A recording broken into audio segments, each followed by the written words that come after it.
el camino, la verdad, la vida, el principio y el fin, el alfa y la omega, la luz del mundo, el Cordero de Dios. ¿De quién estoy hablando? De Jesús.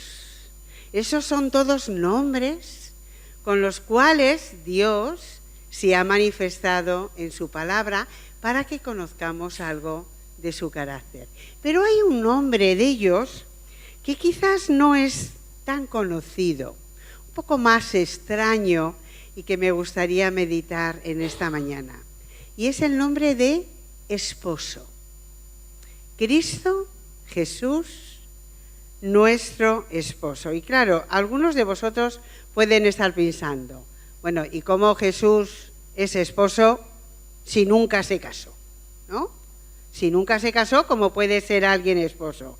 Es verdad que hace unos años un escritor llamado Dan Brown, que seguramente conocemos muchos de ellos, no quizás por el nombre, pero sí por un libro que escribió que causó una revolución en nuestro mundo. ¿Sabéis de qué libro me refiero? El Código Da Vinci, ¿vale? El Código Da Vinci, escrito por este autor con una trama de intriga muy interesante como libro, un libro de intriga, un thriller muy interesante. Pero causó una revolución en nuestro mundo, porque a raíz de ese libro todo el mundo empezó a pensar y a decir y a afirmar que Jesús se casó con María Magdalena y que tuvieron hijos y que lo que la Biblia contaba era una fábula y que la realidad era lo que este hombre había escrito en el Código Da Vinci. Y algunos se pasaron horas investigando en la famosa cena, en el cenáculo que pintó Leonardo da Vinci, intentando ver allí señales ocultas. Y intentaron buscar por muchos lugares símbolos que afirmaran esta realidad. Esto es un libro, hermanos. No es la Biblia, es un libro interesante, pero no podemos darle el valor que tiene la Escritura, ¿vale? La realidad es que la historia sagrada nos cuenta que Jesús no se casó, que Jesús no tuvo una novia, que Jesús no tuvo un amante, como fue María Magdalena. Lo sentimos, pero eso no lo dice la Escritura. ¿Quieren hacernos creer eso los que quieren bajar al nivel de la tierra de los hombres a Jesús y no proclamar su deidad?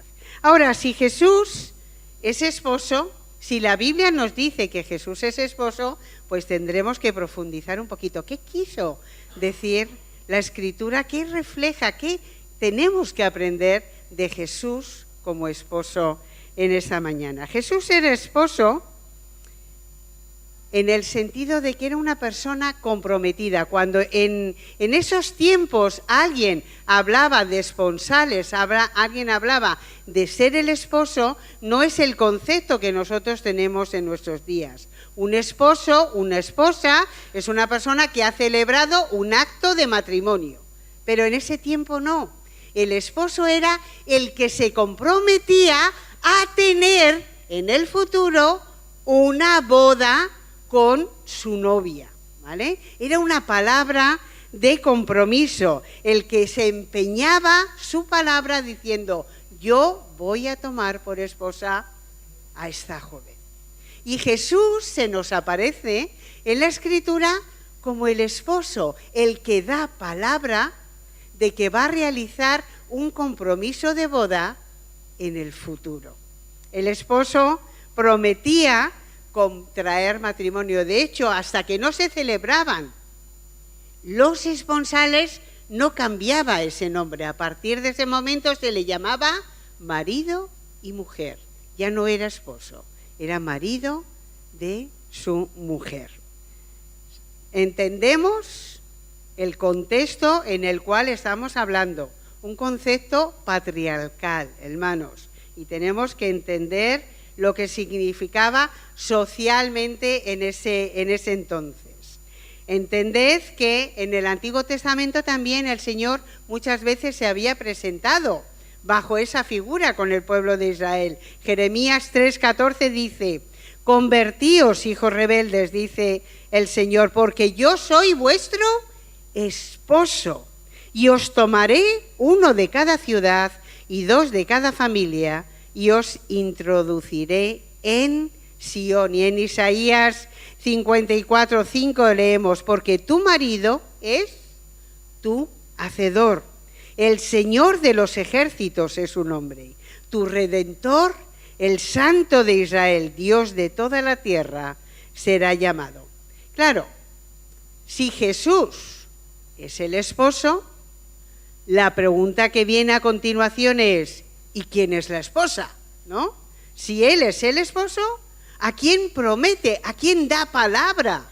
¿A quién ha empeñado su palabra para celebrar esos esponsales? El apóstol Pablo decía en 2 Corintios 11:2: os celo con celo de Dios, pues he desposado con un solo esposo para presentaros como una virgen pura a Cristo. Está hablando a la iglesia.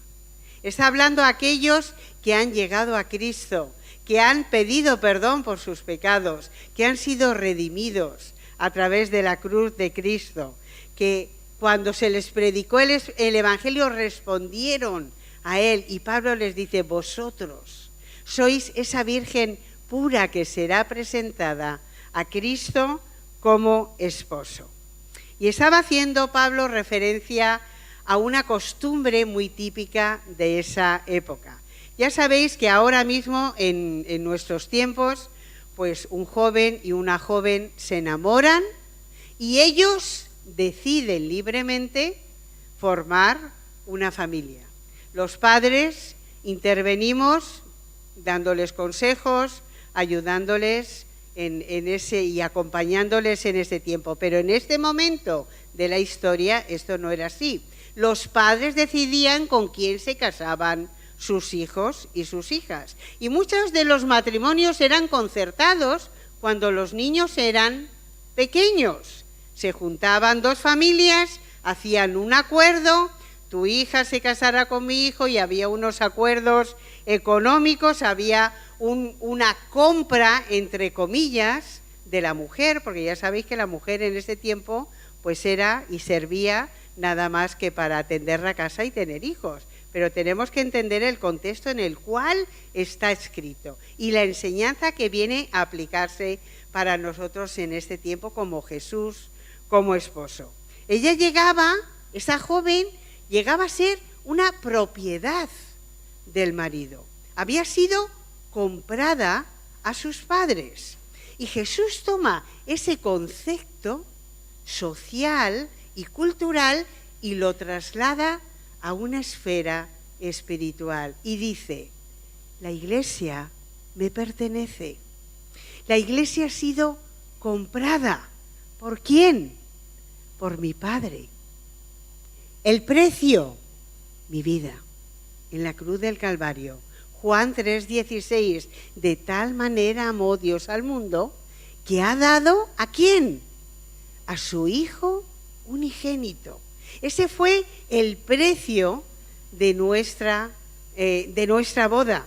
Él escogió hacernos pueblo, hacernos real sacerdocio, hacernos parte de su familia, como hemos cantado en esta mañana. Somos quien el Señor dice que somos.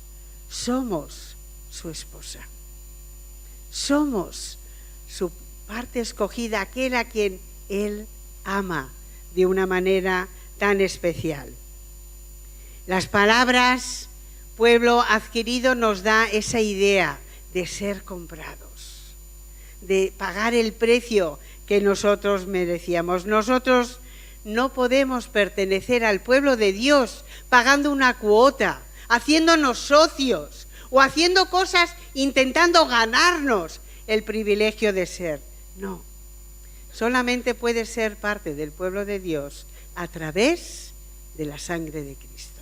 No hay más camino, no se puede llegar de otra manera a ser parte del pueblo de Dios. Uno nace de nuevo cuando la sangre de Cristo te limpia. Eres comprado por Jesucristo. Eso se parecía a ese compromiso de noviazgo que era concertado por los padres cuando los niños eran pequeños. Como un hombre expresa el amor a su novia, como una novia se deleita en las palabras de aquel a quien ama. Es ese concepto de intimidad que el Señor quiere tener con su pueblo, con su esposa, que somos tú y yo. Somos la esposa de Cristo. Y el noviazgo se inicia para llegar en un fin, una boda, en el futuro. Cuando eres novio, recuerda, vete atrás, mira a tu esposo que tienes al lado, lleváis muchos años ya, caminando con el Señor, mucho tiempo escuchando palabras de amor. ¿Recuerdas la primera vez que tu amado, que tu amada te dijo, te amo? ¿Lo recuerdas? Vuelve atrás a ese momento. ¿Recuerdas el primer beso? ¿Recuerdas ese momento especial donde temblaste de arriba abajo? Porque la persona a quien amabas te correspondía. Ese concepto de intimidad, ese concepto especial es el que Dios tiene con su iglesia. Es el que Dios tiene. Claro, cuando existe esa relación, existe también unos compromisos que tienen que ver tanto con el novio como con la novia, porque la Biblia nos enseña que el novio es celoso, que el novio, nuestro novio es celoso. Deuteronomio 6:15 dice, Dios, el Dios que está en medio de ti, es celoso, te quiere solamente para Él. No está dispuesto a compartirte con nadie. Como cualquier novio, quiere estar con nosotros, quiere hablar con nosotros, quiere escucharnos, quiere pasar tiempo juntos, quiere comunicarse. Como cualquier novio, nos ha escrito cartas de amor, unas cartas preciosas que tenemos en la Escritura, en la Biblia. Leemos las cartas de amor del Señor. Yo recuerdo cuando yo estaba en el seminario y mi marido, entonces novio, tenía que hacer la mili y fue a Canarias, y recuerdo la primera carta que recibí de él. Me comía las palabras, las quería memorizar. Si me hubiera podido comer la carta, me lo hubiese comido, pero luego quería volver a leerla, entonces no lo hice. Recordamos esas palabras que llegaban a tu corazón. Así quiere el Señor que leas sus cartas. Con ese mismo deseo, con ese mismo anhelo de saber y de entender cómo el Señor te ama. Como cualquier novio, quiere que pensemos en Él. Hay una mosca por aquí que debe de ser del diablo, porque no hace más que molestarme por aquí. A ver si se va de aquí. Como cualquier novio, quiere que pensemos en la boda. ¿Tú te imaginas una pareja de novios que no están planeando la boda y que pasan los años y los años y que no planean la boda? Ese noviazgo, luces rojas, eso no funciona. Porque un novio y una novia desean llegar a ese momento precioso donde se entregan completamente el uno al otro. ¿A que sí? Planear la boda es precioso y queremos pensar y debemos anhelar pensar en esa boda que tenemos por delante con nuestro amado. La Iglesia es la esposa de Cristo y en esa boda nosotros como esposa vamos a llevar el mejor vestido de novia. Hay mucha publicidad de casas de moda, de estilos, de alta costura, pero el traje que Dios ha preparado para su esposa es el mejor que existe y que jamás nadie ha podido diseñar. Un traje resplandeciente, dice Efesios capítulo 5 y versículos 25 a 32. Sin mancha, sin arruga, ni cosa parecida, santa, inmaculada, amada por Cristo, modelo de toda nupcialidad cristiana. ¿Qué vestido nos ha preparado el Señor? Blanco, resplandeciente, sin mancha. Así nos ve el Señor. Esto es un misterio, hermanos. Es un misterio. A veces nosotros tendemos a hablar mal de la Iglesia de Cristo y tenemos que aprender a recordar que la Iglesia de Cristo es su esposa. Cuidado, que el Señor nos ve resplandecientes a sus ojos. Ser amada por Cristo y amarlo es parte de ese misterio de la Iglesia. Qué precioso es. Y este amor nos modela, nos hace conforme a su imagen y nos diferencia de todas las demás criaturas. Hace anunciar ese mandato que fructifica en la Iglesia, porque parte de la imagen que tiene la Iglesia es la fecundidad, el hecho de engendrar a otros, a ayudar a otros a llegar a la Iglesia y a amar unos a otros como Él nos ha mandado. Gálatas 4:19 dice: hijos míos, por quienes de nuevo sufro dolores de parto, hasta que Cristo sea formado en vosotros. Y Efesios 4:13, hasta que todos lleguemos a la unidad de la fe y del conocimiento pleno del Hijo de Dios, a la condición de un hombre maduro, a la medida de la estatura de la plenitud de Cristo. Cristo amó a la Iglesia, dice Efesios, y se entregó por ella. Cristo amó a la Iglesia y se entregó por ella, porque Dios nos ha amado con un amor que escapa de nuestro entendimiento, hermanos. Y Él prepara todo este periodo de los esponsales. Él está preparando la casa donde vamos a vivir. El Señor, cuando estuvo en la tierra y sus discípulos estaban temerosos porque le oían decir que se iba a ir, Él les dijo: voy a ir a preparar, ¿qué? Lugar para vosotros. Voy a preparar ese lugar donde vais a estar toda la eternidad a mi lado. Voy a preparar esa casa donde vamos a vivir. Os celo con celo de Dios, os he desposado, dice 2 Corintios 11:2, con un solo esposo para presentaros pura en Cristo. El Señor durante este tiempo está santificando la Iglesia. Está haciendo que sea preciosa, amada. ¿Estás dejando que el Espíritu perfeccione tu vida? ¿Estás preparándote para ese momento de los esponsales? ¿Y cuándo tendrá lugar esos esponsales? ¡Ay, cuando el Señor venga! Habrá una fiesta en el cielo, hermanos. El Señor vendrá a por su Iglesia.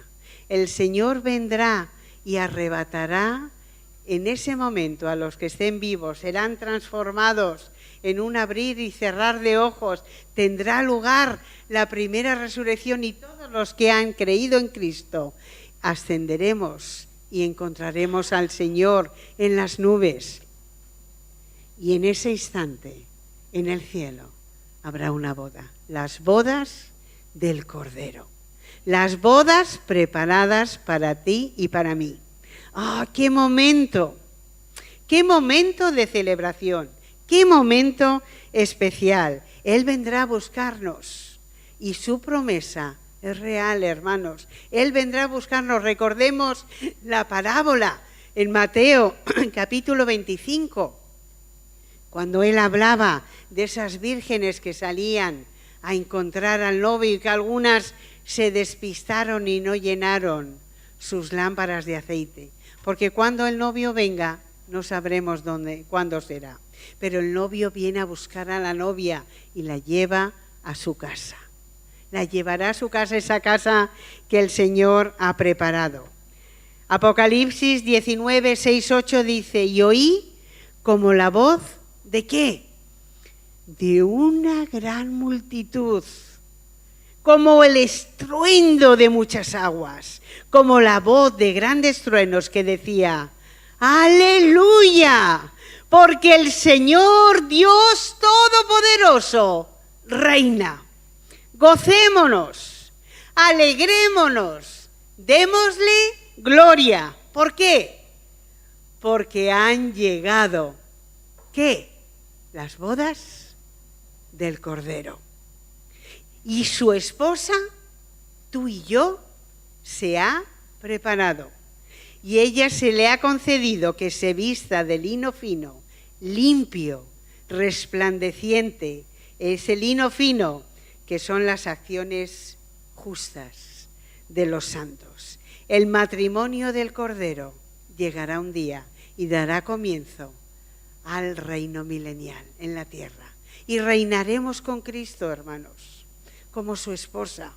La esposa se ha preparado, ahora es vista sin mancha, glorificada, vestida, y en esa fiesta, me dice el ángel, le dijo a Juan, escribe, bienaventurados los que son llamados a la cena de las bodas del Cordero.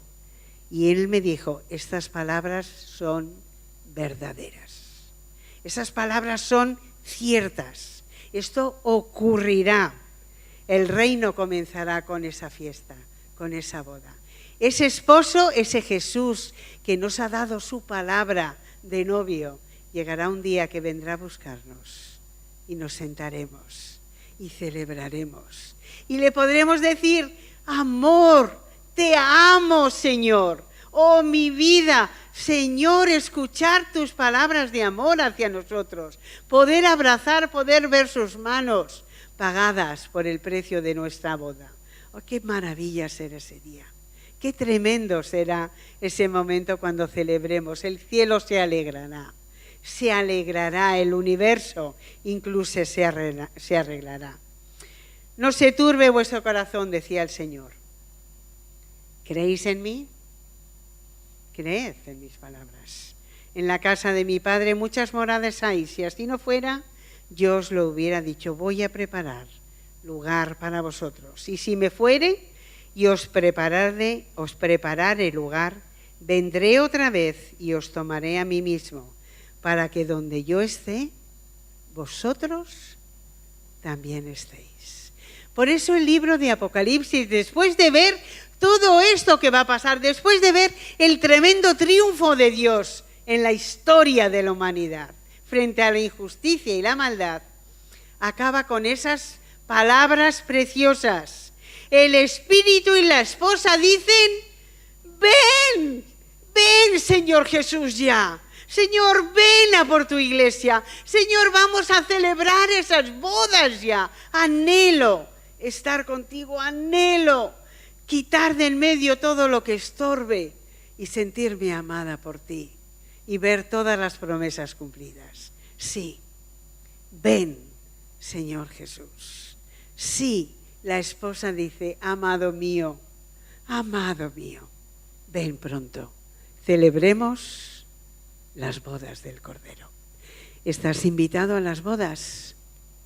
Estás invitado a participar en ella. No te quedes fuera, porque será la fiesta de las fiestas.